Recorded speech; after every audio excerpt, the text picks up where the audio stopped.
독감이 걸려서 왔던 환자분을 혹시 보신 적이 있으실까요? 백신 접종을 할 경우 100% 예방이 될 거라고 생각하는데요. 그렇지는 않습니다. 독감 같은 경우도 백신 접종의 효과는요.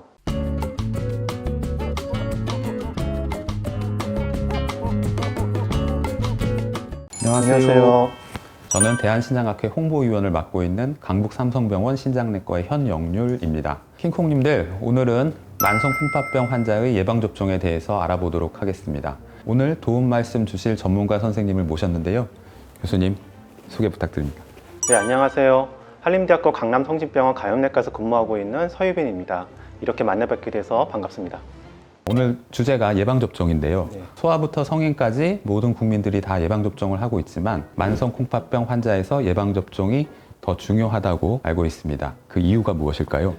일반적으로 만성 콩팥병을 앓고 있는 분들은 건강인 이름에서 면역이 좀 떨어져 있다, 그렇게 보통 저희가 얘기를 합니다. 그 이유는 면역세포의 활성도가 좀 떨어져 있고요, 면역세포들 간의 의사소통 또한 좀 저하되어 있습니다. 그리고 일부의 환자에서는 치료적 목적으로 스테로이드와 같은 면역 억제제를 복용하고 계시죠. 그래서 일반적으로 만성 콩팥병이 있는 분들은 면역 저하군으로 보통 생각을 하고 감염병에 취약하게 됩니다. 실제 국내 데이터를 보게 되면 만성 콩팥병 환자분들의 사망 원인으로 감염병이 늘 3위로 얘기가 되고 있습니다. 그래서 그런 분들은 반드시 감염병 예방을 위해서 백신 접종을 하셔야 됩니다. 네, 만성 콩팥병 환자가 감염에 취약하기 때문에 네. 감염을 줄이기 위해서 예방접종을 꼭 하셔야 된다는 말씀이셨던 것 같고요. 예방접종 종류가 상당히 많은데요. 그중에 만성 콩팥병 환자에게 더 중요성이 큰 예방접종들이 있을까요? 일반 성인들에게 추천되는 백신은 10여 가지가 넘습니다. 근데 그 10여 가지나 되는 백신을 모두 다 맞는 거는 현실적으로나 전략적으로 좀 어려운 일이죠. 그래서 본인이 이제 나이와 가지고 있는 기저질환에 대해서 아시고 그것에 따른 우선 접종 백신들을 좀 알고 계시는 것이 좀 도움이 됩니다. 일반적으로 만성 콩팥병 환자분들한테 추천되는 백신으로는요, 첫 번째는 이제 비형 간염 백신, 두 번째는 인플루엔자 백신, 그리고 세 번째는 폐렴 사슬 알균 백신이 있습니다.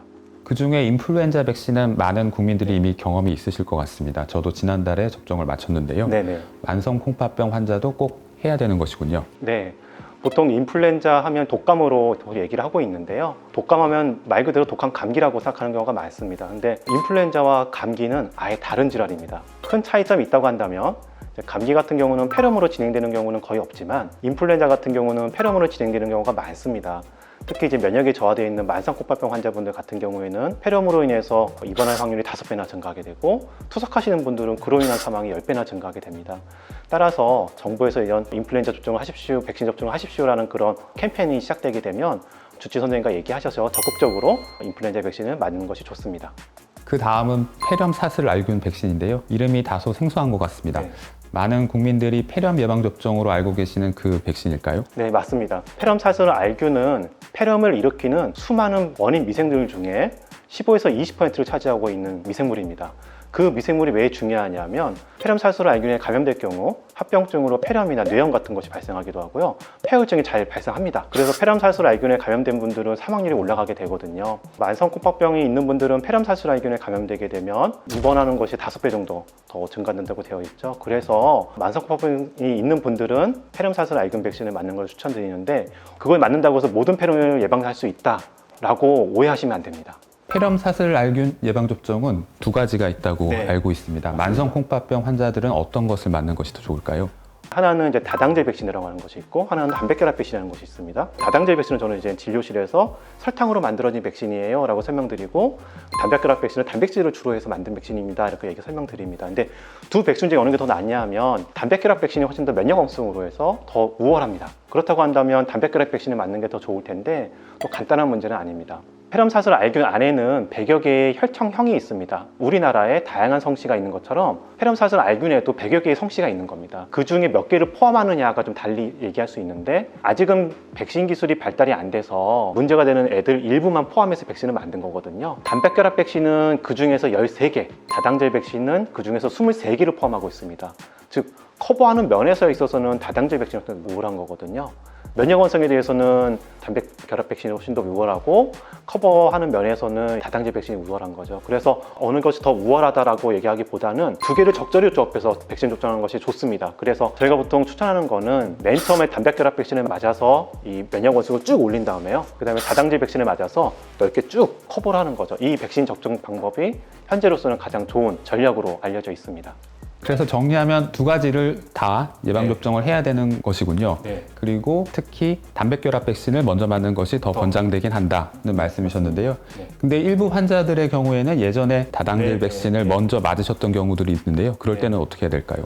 현재 우리나라에서 보건소에서 이제 맞춰주고 있는 백신은 설탕으로 만든 백신이거든요. 근데 문제는 아까 말씀드렸지만은 단백결합 백신을 맞는 것이 더 유월하세요. 따라서 이 상황이 좀 뒤집힌 상황이 돼버렸잖아요.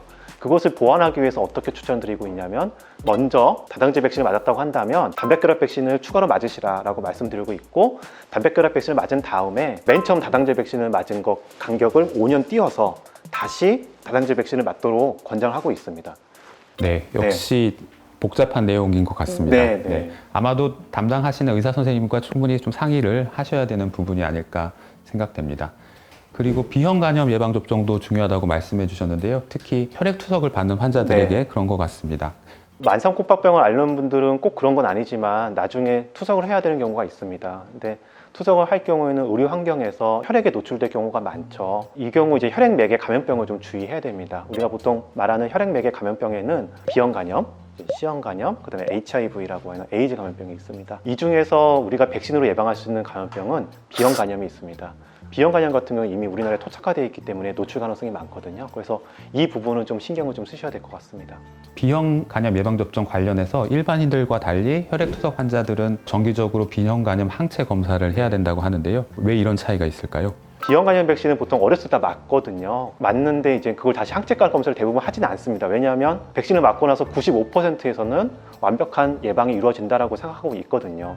근데 면역이 떨어지는 분들은 이게 좀 문제가 됩니다. 왜냐하면 어렸을 때 생긴 항체가 나이가 들면서 떨어지게 되는 거거든요. 근데 어느 수준 이하로 떨어지게 되면 감염병에 노출될 경우 감염이 될 수가 있습니다. 비형 간염 같은 경우는 이제 단위 10으로 해서 그 이하로 떨어진 경우 건강인 같은 경우는 항체 생성이 빨리 됩니다. 노출됐으니까 빨리 돼서 그 감염병을 이겨낼 수 있지만 앞에서 말씀드렸듯이 만성 콩팥병 환자분들은 면역 이 기능이 좀 저하되어 있기 때문에 그런 항체 생성이 좀 더디게 되는 거죠. 그래서 항체가가 어느 정도 수준 이하 떨어지게 되면 감염병에 걸릴 수가 있습니다. 저희는 보통 추천드리는 거는 1년마다 비형 간염 항체 검사를 하고 만약에 항체값이 10보다 떨어져 있으면 비형 간염 백신을 추가 접종하십시오라고 얘기하고 있습니다.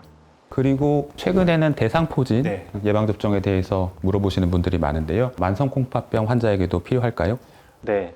대상포진 같은 경우로 이제 병원을 방문하시는 분들은 가장 힘든 게 무엇이냐라고 하면 만성 신경통이에요. 대상포진 같은 경우는 항바이러스로 치료할 수 있는 아주 쉬운 감염병입니다. 하지만 후유증으로 만성 신경통이 남는데 그 통증 정도가 암 환자들이 겪는 정도라고 얘기합니다. 따라서 이 병을 한번 잘못 앓게 되면 평생 고생하시는 거거든요. 만성 콩팥병 환자분들은 이 대상포진에 걸릴 위험도가 건강인에 비해서 1.3배 높다라고 얘기하고 있습니다. 그래서 여유가 되신다고 한다면 주치의 선생님과 상의해서 대상포진 백신 맞는 것을 추천드립니다. 네.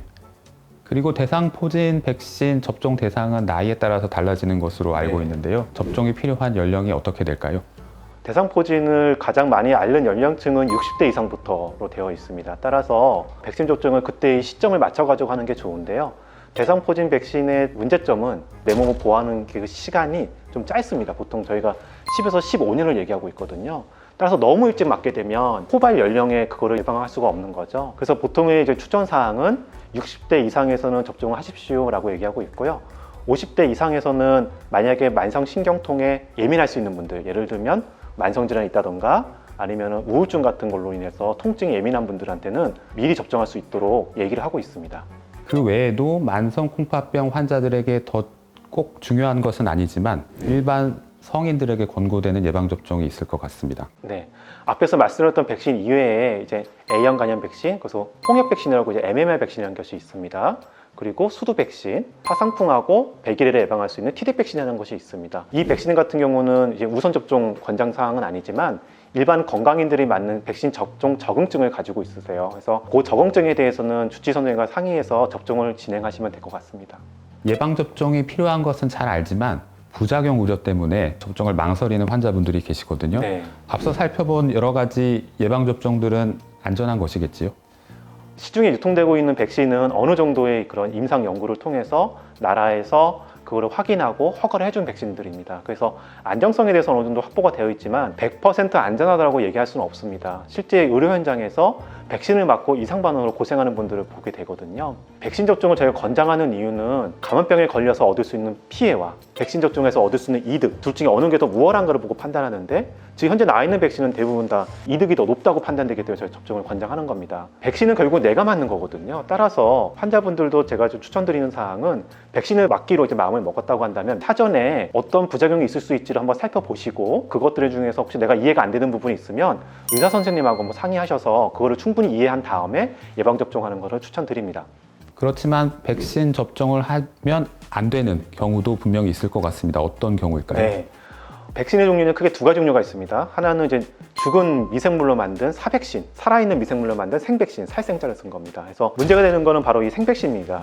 만약에 내가 몸에 면역이 떨어져 있게 되면 그런 생백신을 맞게 되면 내가 오히려 그 미생물에 내가 감염이 될 수 있거든요. 따라서 면역이 저하되어 있는지가 상당히 중요하게 되는데 본인이 면역이 저하되어 있는 걸 판단할 수는 없습니다. 그래서 이제 추천드리는 사항은 환자분들은 본인이 가지고 있는 기저질환 그리고 복용하고 있는 약에 대해서 정리를 해서 의사 선생님께 보여드리고 접종이 가능할지를 가늠해 보는 게 중요합니다. 그리고 또 환자분들이 많이 물어보시는 질문 중에 하루에 종류가 다른 백신 두 가지를 동시에 접종해도 되는지가 네. 있고요. 만성 콩팥병 환자분들은 빈혈 치료를 위해서 조혈제라는 주사를 정기적으로 네. 하시는 경우가 있는데 같은 날 예방접종을 해도 되는지 물어보십니다. 네. 가능할까요? 네. 백신 접종과 관련해서 예전에는 여러 개의 백신을 동시에 맞게 될 경우 백신의 서로 상호작용에 의해서 이상 반응 비율이 올라간다던가 아니면 뭐 효과가 떨어질 수 있다는 얘기가 있었는데요. 지금은 백신 기술이 많이 발전을 해서 그런 것에 대해서는 크게 걱정 안 하셔도 됩니다. 다만 백신을 여러 대를 맞고 나서 이상 반응이 발생했을 경우 어느 백신에 의한 건지를 알 수가 없거든요. 백신을 여러 대 맞아야 될 상황이라고 한다면 가능한 한 시간적 여유를 두고 2주 간격을 띄어서 백신 접종하는 걸 추천드리고요. 백신과 다른 약물과의 상호작용에 있어서 가장 중요한 거는 면역 억제제입니다. 그 이외의 약물들 같은 경우는 백신과의 관련성이 크게 없다고 저희 생각을 합니다. 그래서 조혈제를 맞으시더라도 백신 접종하고는 크게 관련 없으니 마음 편하게 맞아도 될 것 같습니다.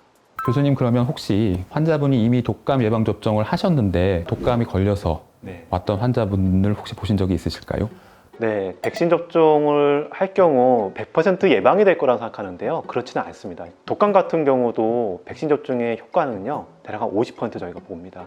하지만 맞은 분과 아닌 분이 감염됐을 때 그 예후가 달라집니다. 독감 예방접종을 한 분들은 중증도가 확실히 떨어지거든요. 맞아서 걸렸으니까 이제 안 맞을래가 아니라 맞아서 걸렸으니까 이 정도 지가로 생각을 하셔야 되는 겁니다. 그런 상황 때문에 백신 접종을 피할 이유는 없는 것 같고요. 더욱더 백신 접종하는 걸 추천드립니다. 안타깝게도 아직 코로나19 팬데믹이 네. 물러갈 기미를 보이지 않고 있습니다. 교수님께서도 아마 코로나19와 싸움의 최전선에서 아마 네. 환자들을 돌보고 계실 것 같은데요. 대한신장학회에서도 투석 환자들은 코로나19 예방접종이 우선 권고되는 대상임을 이미 알리고 적극적으로 예방접종에 임할 것을 권고하였는데요. 네. 이와 관련해서도 한 말씀 부탁드리겠습니다. 저희 의료진뿐만 아니라 환자분들도 상당히 괴로운 상황으로 보입니다. 근데 코로나19 백신을 맞지 않았을 경우 어떻게 될 것인가가 또 중요하거든요. 만성 콩팥병이 있는 분들은 코로나19에 감염될 경우 일반인에 비해서 사망률이 10배가 증가하게 된다는 보고가 있습니다. 그렇다고 한다면 의료진들은 당연히 이제 접종을 하도록 권장을 하죠. 걱정되는 것도 이상 반응이잖아요. 이상 반응의 정도가 일반 건강인하고 만성 콩팥병이 있는 분들하고 거의 비슷하세요. 그래서 일반적인 수준으로 판단해서 백신 접종을 주치의 선생님과 상담을 하시고 적극적으로 맞는 거를 해주셨으면 좀 좋겠습니다. 마지막으로 예방접종 관련하여 만성 콩팥병 환자들에게 당부하고 싶은 말씀이 네. 있으실까요? 실제 의료 현장에서 진료를 하다 보면 만성 콩팥병 환자분들이 감염병으로 인해서 오신 분들이 좀 있으시죠. 그분들 중에서 백신으로 예방할 수 있는 감염병인데도 불구하고 걸리는 분들을 보면 좀 안타까운 마음이 듭니다. 감염내과 의사들이 항상 하는 말이 있습니다. 감염병의 가장 최선의 예방 방법은 예방접종이다. 이 말씀을 꼭 기억해 주셨으면 좋겠습니다.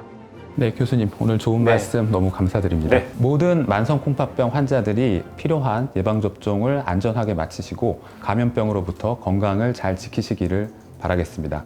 오늘 영상이 도움이 되셨다면 대한신장학회 유튜브 채널 내 내 신장이 콩팥 구독, 좋아요, 알림 설정 부탁드립니다. 감사합니다.